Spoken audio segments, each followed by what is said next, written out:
বুড়িটা গেল মরে।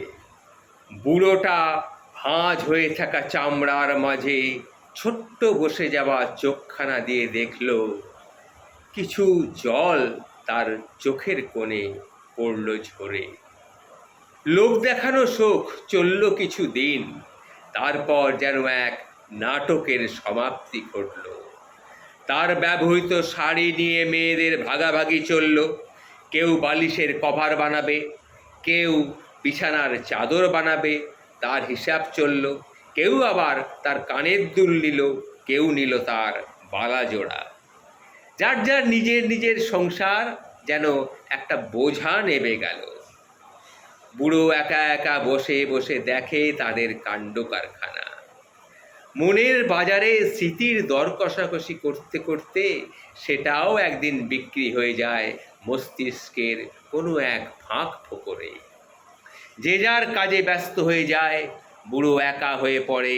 হাতের লাঠিখানা ভর দিয়ে সে কোনো রকমে একটু টুকটুক টুকটুক করে হেঁটে হেঁটে চলে। এদিকে ছোট নাতনি একদিন এসে বলল, দাদু তুমি মরে গেলে তোমার এই লাঠিখানা আমার, আমি খেলবো কিন্তু, এটা তুমি আমার জন্যে দিয়ে যাবে কিন্তু, এটা আমি খেলবো এটা নিয়ে। এদিক থেকে বৌমা দৌড়ে এসে, দাঁড়া, আজ তোকে আমি মেরেই ফেলবো, এসব কথা বলতে নেই, বলেছি না তোকে কতদিন। বুড়ো হাসে।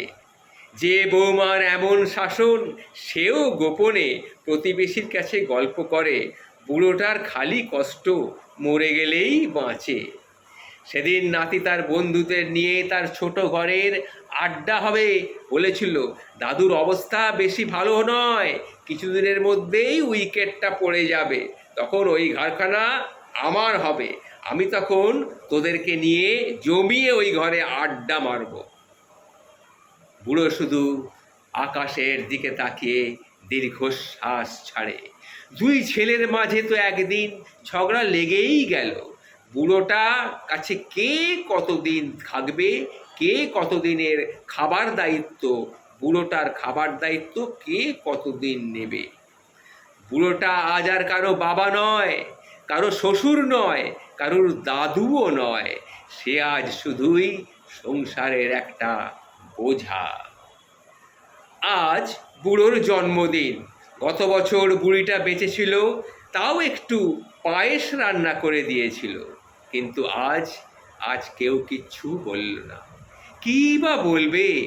যার মৃত্যুর জন্য সকলে মুখিয়ে আছে, কী বা দরকার তাকে সেই জন্মের কথা মনে করিয়ে দেওয়ার?